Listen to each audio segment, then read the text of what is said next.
এই ড্রেন ব্যবহার করে পানিগুলো নিষ্কাশন হবে।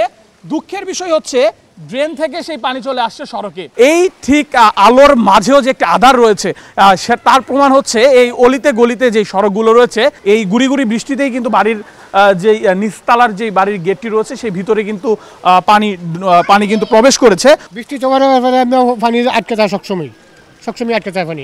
এটি প্রত্যন্ত কোনো গ্রাম নয় বা বন্যা কবলিত কোনো এলাকাও নয়। আজকে সকাল থেকে রাজধানীতে গুড়ি গুড়ি বৃষ্টি হচ্ছে, ভোর থেকে রাজধানীতে গুড়ি গুড়ি বৃষ্টি হচ্ছে। আর গুড়ি গুড়ি বৃষ্টিতেই রাজধানীর বেশ কিছু মহল্লার কিন্তু চিত্রটা ঠিক এরকমই। দেখে মনে হবে যে একদম বন্যা হয়ে গেছে অথবা মুষলধারে বৃষ্টি চলছে। ওয়ালটন আবারো মিলিয়নিয়ার অফারে ওয়ালটন ফ্রিজ কিনে আপনিও হয়ে যেতে পারেন মিলিয়নিয়ার। দর্শক, যদি গুড়ি গুড়ি বৃষ্টিতে কয়েক ঘন্টার গুড়ি গুড়ি বৃষ্টিতে রাজধানীর অলিগলির যে সড়কগুলো রয়েছে সেই সড়কে যদি হাঁটু পানি পর্যন্ত হয়, হাঁটু পর্যন্ত যদি পানি হয়, তাহলে মুষলধারে বৃষ্টি হলে সেখানে কি অবস্থা হবে। দর্শক দেখুন, আমি রয়েছি নতুন বাজার এলাকায়। নতুন বাজার এলাকার ভাটারা যেই নতুন বাজার এলাকার একটি মহল্লা রয়েছে, তিনটি রাস্তা রয়েছে, এখানে তিনটি সড়ক রয়েছে। তিনটি সড়কের এই মহল্লার গুড়ি গুড়ি বৃষ্টিতে এই মহল্লার এই রাস্তাতে কিন্তু হাঁটু পর্যন্ত পানি হয়ে গেছে। দর্শক, হাঁটু পর্যন্ত পানি বলছি কারণ সামনে ওই ঠিক আরেকটু সামনে গেলে কিন্তু পানিটা ঠিক হাঁটু পর্যন্ত। আমি নিরাপত্তার সাথে সামনে যাচ্ছি না। এখানে দেখছেন যে পানিতে বাচ্চারা কিন্তু ছোটোখাটো একটি পুকুর বানিয়ে ফেলেছে। পুকুরের মতো করে কিন্তু পানিতে বাচ্চা কাচ্চারা খেলছে, গোসল দিচ্ছে। আরেকটি মজার বিষয় হচ্ছে সেটি হলো যে এই পানিটা এখানে কিছু যে এলাকার স্থানীয় লোকজন রয়েছে তারা বলছে যে শুক্রবার দিনে মানুষ গোসল দিলেও, অর্থাৎ এই এলাকার বাসিন্দারা নাকি গোসল দিলেও এই এলাকায় এরকম হাঁটু জল পর্যন্ত হয়ে যায়। দর্শক, আমরা একজন বাসিন্দার সাথে কথা বলবো, এই এলাকার একজন বাসিন্দা, তার সাথে আমরা একটু কথা বলবো। এই সড়কে কি প্রায় এরকম পানি জমে থাকে বৃষ্টি বাদেও? মানে প্রায় না, প্রত্যেক দিন আপনার দুপুরের এই গোসলের পানিটা জমে এইখানে মানে জলাবদ্ধতা সৃষ্টি হয়, যেটার কারণে মনে করেন মানুষের চলাচলের সমস্যা। এখানে আশেপাশে আরও কিছু ফ্যাক্টরি আছে, এই ফ্যাক্টরি কেমিক্যালের কারণে পায়ের মধ্যে সমস্যা তৈরি হয়। এই সমস্যার মধ্যে আমরা সবাই। কত বছর ধরে এরকম দুর্ভোগে রয়েছেন আপনারা? এই প্রায় 3 বছর, 3.5 বছর। রাজধানীর যে সড়কগুলো রয়েছে, মূল প্রধান যে সড়কগুলো রয়েছে, সড়কগুলো বিভিন্ন সড়ক চাকচিক্যপূর্ণ, এলিভেটেড এক্সপ্রেসওয়ে 300 ফিট, তারপরে মেট্রো রেল, বিভিন্ন উন্নয়ন, বিভিন্ন চাকচিক্যপূর্ণ সড়ক রয়েছে রাজধানীতে, এবং এই সড়কগুলো দিয়ে প্রতিদিন মানুষ চলাচল করে। কিন্তু এই ঠিক আলোর মাঝেও যে একটা আধার রয়েছে তার প্রমাণ হচ্ছে এই অলিতে গলিতে যে সড়কগুলো রয়েছে এই সড়কগুলো। অর্থাৎ বাহিরে চাকচিক্যপূর্ণ হলেও ভিতরে চলাচলের ক্ষেত্রে কিন্তু দুর্ভোগে পড়তে হচ্ছে প্রতিদিন হাজার হাজার পথচারীকে। এই পথ দিয়ে কিন্তু প্রতিদিন অসংখ্য পথচারীরা চলাচল করে, কলেজের স্টুডেন্ট চলাচল করে, স্কুলের শিক্ষার্থীরা চলাচল করে, অফিসগামী লোকজন চলাচল করে, স্থানীয় লোকজন চলাচল করে। আমি একটু এখানকার স্থানীয় একজনের সাথে কথা বলবো। ভাই, একটু কথা বলে আপনার সাথে। এইখানে পানিটা গুড়ি গুড়ি বৃষ্টিতে যদি এমন পানি হয়, এমন পানি জমে, তাহলে ভবিষ্যতে এরকম পানি জমতে পারে, বা এই পানি কত বছর যাবত এভাবে জমে আছে? এটা প্রতি বৃষ্টিতে পানি জমে, আর যদি ভালো বৃষ্টি হয় বেশি বড় ধরনের 2-1 দিন, তা হাঁটু পর্যন্ত পানি উঠে যায়। আর শুক্রবার হলে তো এখান থেকে এই রুটটা এই মাথা পর্যন্ত প্রায় বৃষ্টিতে মানে এমনির পানিতেই আর কি উঠে যায়। শুক্রবারে কি বৃষ্টি হলে না? বৃষ্টি না, এমনিতেই শুক্রবার দুপুরবেলা ভরে যায়। তাই অনেকখানি রোড এই মাথা তো ওই মাথা পর্যন্ত ভরে যায়। শুক্রবার কেন ভরে যায়? শুক্রবারে হয়তো সবাই বন্ধ, সবাই বাসায় থাকে, বা যে কোনো পানির চাপটা বেশি পড়ে গোসলাতে। শুক্রবার যে গোসল দিয়ে নামাজের গোসলের পানি ওই টাইমে নামাজ পড়তে গেল গোসলের পানিতে। জি জি জি, মানে ডাস্টবিন যে ড্রেনটা আছে, ড্রেনটা ভালো না। ড্রেনটা পরিষ্কার করে ঠিকই, কিন্তু অতটা ভালো হয় না, মানে কারণ পানি জমে তারপরে শুক্রবারে। দর্শক, যেমনটি বলছিলাম যে স্থানীয়রা কিন্তু বলছেন যে শুধুমাত্র গুড়ি গুড়ি বৃষ্টি নয়, মানুষের গোসলের পানিতেও কিন্তু এই সড়কটি তলিয়ে যায়। এবং এই পানিটি কতটা বিশুদ্ধ বা কতটা নিরাপদ সেটি হয়তো পানির কালার দেখে আপনারা বুঝতে পারছেন। দূষিত একটি পানি, কারণ এই যে ড্রেনেজ ব্যবস্থা রয়েছে, এই ড্রেনেজ ব্যবস্থা খারাপ থাকার কারণেই কিন্তু এই সড়কগুলোতে পানি জমে। আর রাজধানীর প্রায় প্রত্যেকটি মহল্লার কোনো না কোনো অলিতে গলিতে কিন্তু গলি চিত্র কিন্তু ঠিক এই সড়কের মতোই। এরকমই হালকা একটু গুড়ি গুড়ি বৃষ্টি হলেই সড়কগুলো কিন্তু তলিয়ে যায় হাঁটু জলের। গুড়ি গুড়ি বৃষ্টিতে এই অবস্থা হচ্ছে, তাহলে পানি যখন আরো বাড়বে, পরিমাণ মুষলধারে বৃষ্টি হবে, তখন কেমন কি কতটা দুর্ভোগ হয় আপনাদের? এটা আপনার বৃষ্টি ছাড়া ওই রোডে পানি তাই বাসা বাড়ির পানি জমা জায়গা বৃষ্টি ছাড়াও পানি থাকে? বৃষ্টি ছাড়াও পানি জমা জায়গা। এটা কি নিরসনের বা এটা কি উদ্যোগ নেয় না সিটি কর্পোরেশন বা এই স্থানীয় যারা রয়েছেন তারা? না, তারা তো কিছু বলে না।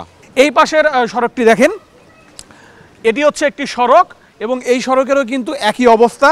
এখান থেকে একদম পুরোটা কিন্তু পানিতে ভর্তি এবং এই পাশের এই সড়কের সাথে এই দিক দিয়ে একটা সড়ক গেছে, অর্থাৎ এখানে আগেই বলেছি 3টি সড়ক, এখানে 3টি সড়কের সংযোগস্থল। এই যে একটি সড়ক, এই সড়কও কিন্তু একদম পানিতে তলিয়ে গেছে এবং এই পাশে যে সড়কটি রয়েছে সেই সড়কটি কিন্তু পানিতে তলিয়ে গিয়েছে। এবং একটু সামনের দিকে যাব, সেখানে হচ্ছে যে এখানে বাচ্চারা কিন্তু খেলাধুলা করছে। একটু একজনের সাথে কথা বলি। বাবু শোনো, এখানে পানিতে কি করছো? খেলছো? এই পানি কি ভালো পানি? জি না। তুমি জানো এই পানি খারাপ? তাহলে পানিতে খেলছো, যদি অসুস্থ হয়ে পড়ো। বাচ্চারাও কিন্তু জানে যে এই পানিটা দূষিত পানি, তারপরেও তারা হয়তো বা একটু আনন্দের জন্য, একটু খেলাধুলার জন্য পানিতে খেলছে। চাচা, আমি আপনার সাথে একটু কথা বলি। আপনি কি এই এলাকার বাসিন্দা? না না, এই এলাকায় বাসিন্দা না। এই এলাকাতে যাতায়াত করেন? হ্যাঁ, যাতায়াত করি প্রায় প্রতিদিনই? প্রতিদিনই। এখানে এত পানি জমে কেন? এই পানি এই জায়গাটা হচ্ছে নিচু, জায়গাটা সবচেয়ে নিচু জায়গাটা যে পানি জমে। ড্রেনেজ ব্যবস্থা নেই? না, ড্রেনে কোনো ব্যবস্থা নেই। এই যে সকাল থেকে তো গুড়ি গুড়ি বৃষ্টি হচ্ছে। যে যে যে যে ড্রেনটা আছে, এই ড্রেনটা অনেক নিচে পড়ে গেছে, উঁচা করলে দিয়ে যায় আবার। এটা তো সকাল থেকে তো গুড়ি গুড়ি বৃষ্টি হচ্ছে। গুড়ি গুড়ি বৃষ্টিতে যদি এই অবস্থা হয়, তাহলে মুষলধারে বৃষ্টিতে কি হবে? বৃষ্টি তোমার পানি আটকে যায় সবসময় আটকে যায় পানি। এটা এই পানি কি ভালো পানি? না না, পানি ভালো না। এই পানিতে এই যে আপনি আমি পা ভিজাইছি, সব ময়লা পানি। এ থেকে রোগ জীবাণু ছড়াবে না? হ্যাঁ, জীবনে ছড়াবে। বাধ্য হয়ে তো যেতে হবে। হ্যাঁ, হচ্ছে। কত বছর হলো এরকম? এই অনেক দিন ধরে, 3-4 বছর হয়ে গেছে, 4 বছর। এর আগে কি পানি? এর আগে ও এরমই থাকতো পানি সবসময়, মানে আজীবন বলে এরমই থাকতো। বয়সে দেখতেছেন? হ্যাঁ, আমি এরম দেখতেছি, আমি ঢাকা শহর আবার পর থেকে। এই চাচা যেমনটি বলছিল যে উনি ঢাকা শহরে আসার পর থেকেই কিন্তু দেখছেন যে এই সড়কগুলোতে কিন্তু ঠিক পানির কিন্তু এই অবস্থা। দর্শক, আপনি কি এই সড়ক দিয়ে প্রতিদিন যাতায়াত করেন? এই যে পানি, এত পানি কেন এখানে জমা হয়ে আছে? বৃষ্টির পানি হইলে জমে যায়, ড্রেন ছোট। আজকে তো গুড়ি গুড়ি বৃষ্টি হচ্ছে, মুষলধারে বৃষ্টি হচ্ছে না। এমনিও মানে ড্রেন ছোটোর জন্য পানি যাইতে পারে না, যার কারণে পানি আটকে যায়। এই যে গুড়ি গুড়ি বৃষ্টিতে যদি এই অবস্থা হয়, মুষলধারে বৃষ্টি হলে এই এলাকার অবস্থা কেমন হয়? অনেক ভয়াবহ অবস্থা হয়, অনেক বাসা বাড়িতে থাকতে পারে না মানুষ। এই বাসাবাড়ির ভিতরে পানি ঢুকে যায়? জি, পানি ঢুকে। এখনো তো মনে হয় ঢুকছে। এই যে পানি ঢুকছে। দর্শক, এখানে কিন্তু একটু বৃষ্টি হলেই, উনি যেমনটি বলছিলেন যে একটু বৃষ্টি হলেই, আমার প্যান্ট ভিজে যাচ্ছে, একটু উঠাই নেই, একটু বৃষ্টি হলেই কিন্তু এখানে গুড়ি গুড়ি বৃষ্টিতে অবস্থা হয়। আর যদি বৃষ্টির পরিমাণ বাড়ে, মুষলধারে বৃষ্টি হয়, তাহলে কিন্তু অবস্থা আরও ভয়াবহ হয়। একটু দেখাই যে পাশে একটা বাড়িতে এই গুড়ি গুড়ি বৃষ্টিতেই কিন্তু বাড়ির যে নিচতলার যে বাড়ির গেটটি রয়েছে সেই ভিতরে কিন্তু পানি কিন্তু প্রবেশ করেছে। অর্থাৎ গুড়ি গুড়ি বৃষ্টিতেই কিন্তু এই এলাকার যেই নিচতলা যেগুলো রয়েছে বা বাসার যে নিচের ফ্লোরগুলো রয়েছে সেইগুলোতে কিন্তু গুড়ি গুড়ি বৃষ্টিতে পানি হয়ে যায়। তাহলে এই সড়কে যখন, এই এলাকায় যখন বৃষ্টির পরিমাণ বাড়ে, মুষলধারে বৃষ্টির পরিমাণ বাড়ে, তখন কি অবস্থা হয়? তবে সব থেকে দুঃখজনক বিষয় যেটি হচ্ছে সেটি হলো যে এই এলাকায় গোসলের পানি, যেটি অর্থাৎ শুক্রবারের দিনে যে গোসলের পানি, সেই গোসলের পানিতে এই সড়কটি তলিয়ে যায়। প্রতিটি যে সড়কগুলো রয়েছে, অর্থাৎ মহল্লার যে সড়কগুলো রয়েছে, প্রত্যেকটি সড়কেরই কিন্তু ঠিক এই একই অবস্থা। যেমনটি একটু আগে দেখাচ্ছিলাম, এটিও কিন্তু ভাটারার নতুন বাজারে যে সড়ক, সেই সড়কের আরেকটি মহল্লার যেই গলিটি রয়েছে, গলির যে সড়কটি রয়েছে, এই সড়কটিও কিন্তু একই অবস্থা। যেমনটি দেখতে পাচ্ছেন যে সামান্য একটু বৃষ্টিতেই কিন্তু এখানেও জলাবদ্ধতার সৃষ্টি হয়েছে, জনদুর্ভোগের সৃষ্টি হয়েছে এবং এটি কিন্তু দীর্ঘদিন যাবৎ কিন্তু রয়েছে। এবং এখানে কিন্তু মসজিদ রয়েছে একটি, এবং এই মসজিদের থেকে যারা নামাজ পড়ে বের হচ্ছে, তারা কিন্তু এই দূষিত পানি, এই জলাবদ্ধতার মধ্য দিয়ে কিন্তু তাদেরকে বের হতে হচ্ছে। আমরা একজন মুসল্লির সাথে কথা বলবো, উনি মাত্র মসজিদ থেকে নামাজ পড়ে বের হলেন, ওনার সাথে একটু কথা বলবো। আপনি কি এখানকার স্থানীয়? হ্যাঁ, আমার বাসা এটা বাসা। হ্যাঁ, এটা মসজিদ থেকে বের হলেন, এই যে বের হইতে পারি না, নামাজে যাইতে পারি না, পানি দেখা গেছে, এই যে ড্রেনের পানি দেখা গেছে এই হয়ে গেছে গা, জলবদ্ধ হয়ে গেছে গা। বিশেষ করে যে মোটটার মধ্যে দেখা গেছে গাড়ি ঘুরাইতে খুবই সমস্যা হয়। এই যে এই সমস্যাটা কত বছর যাবো? সমস্যাটা ধরেন আমরা 16-17 বছর। যেমন দেখা গেছে আমার এখানে অনেক গাছগুলা ছিল, নারকেল গাছ, তারপরে গাছ সবই ছিল, কিন্তু সব ভাঙতে, রাস্তা বড় হয় না ঠিকই, কিন্তু মানুষের ক্ষতি করছে, রাস্তা হয়নি। এই রাস্তা যদি পুরাপুরি করে তো সুন্দরভাবে গাড়ি চলতে পারে, কিন্তু এটা দেখার কেউ নেই আর কি। একটি মসজিদ, তার সামনে যদি সড়কের এই অবস্থা হয় তাহলে অন্যান্য সড়কের কি অবস্থা হতে পারে। মসজিদে যাব আমি নোংরা পানি, বর্জ্যর পানি ব্যবহার করে, মানুষের মলমূত্র ব্যবহারের পানি আমি পাড়িয়ে মলমূত্র পানির ভিতর দিয়ে আমি ব্যবহার করে মসজিদে নামাজ পড়তে যাব। এর থেকে দুঃখজনক বিষয় কি বাংলাদেশে আর আছে? এর থেকে দুঃখজনক বিষয় মনে হয় বাংলাদেশে আর নাই, যে অন্যের মলমূত্রের পানি ব্যবহার করে আমাকে নামাজ পড়তে যেতে হচ্ছে, নামাজ পড়ে বেরিয়ে আসতে হচ্ছে। একজন মুসল্লির সাথে কথা বলবো। ভাই, একটু কথা বলি আপনার সাথে। এই যে ময়লা পানি, দূষিত পানি, বর্জ্যের পানি ব্যবহার করে নামাজে যান, নামাজ থেকে বেরিয়ে আসেন, কেমন লাগে আপনাদের? অবশ্যই খারাপ লাগে। এটা তো আসলে মানে অনেক খারাপ লাগে, এখন বলার কিছু নাই। আমি বলবো কাকে? কারণ আপনারা হয়তো দেখতেছেন বা আপনারা এটা উঠাইয়া তুললে চিত্র যদি তুলে ধরেন তাহলে কি হয় দেখা যায়। কত বছর যাবত এই সমস্যার সম্মুখীন হচ্ছেন আপনারা, এই জনদুর্ভোগে? অনেক দিন যাবত এটা মানে রাস্তা দেখলে বোঝা যায় কত পুরাতন এই সমস্যাটা। এই যে সংস্কারের নামে যে খানাখন্দে ভরপুর করে রেখেছে, এই সংস্কার কি আদৌ হবে বলে মনে হচ্ছে আপনার? হইলে তো দিন হয়ে যেত, এখন বাকিটা আল্লাহ জানে যে কবে শেষ হয়, কিন্তু কষ্ট তো আমাদের লাগিয়ে আছে, কষ্ট তো আর শেষ হইতেছে না। আর মসজিদ থেকে বের হয়ে আমি কতটুকু পবিত্র থাকবো সেটি নির্ভর করছে এই সকল সড়কের উপরে।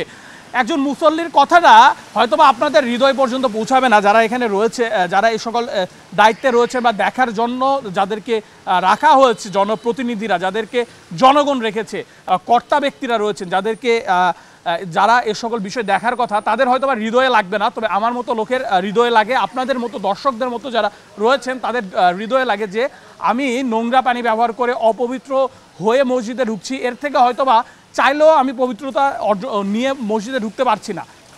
একটু আপনাদেরকে একটু দেখাই যে এই ড্রেনটা যেটি দেওয়া হয়েছে, দর্শক একটু ক্যামেরাটা আমার এখানে নিয়ে আসেন, ক্যামেরাটা এখানে নিয়ে আসেন, আমি দেখাই। এই যে এই ড্রেনটা কেন দেওয়া হয়, এই ড্রেনেজ ব্যবস্থাটা কেন করা হয়েছে? ড্রেনেজ ব্যবস্থাটা করা হয়েছে সড়কের মহল্লার যে পানিগুলো রয়েছে সেই পানিগুলো এই ড্রেন ব্যবহার করে কিন্তু যাবে, অর্থাৎ এই ড্রেন ব্যবহার করে পানিগুলো নিষ্কাশন হবে।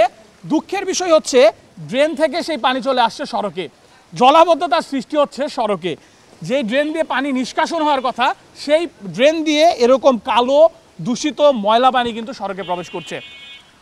এই হচ্ছে ঢাকা শহরের বিভিন্ন অলিগলির যেই চিত্র রয়েছে, যেই সংস্কারের নামে সড়ক খানাখন্দ করে এরকম দূষিত পানি দিয়ে জলাবদ্ধতা, জনদুর্ভোগ, এই হচ্ছে রাজধানী শহরের একটি মহল্লার দৃশ্য। যেই দৃশ্য মহল্লার কয়েকটি সড়কে গেলে কিন্তু আপনারা এই দৃশ্যটি দেখতে পাবেন।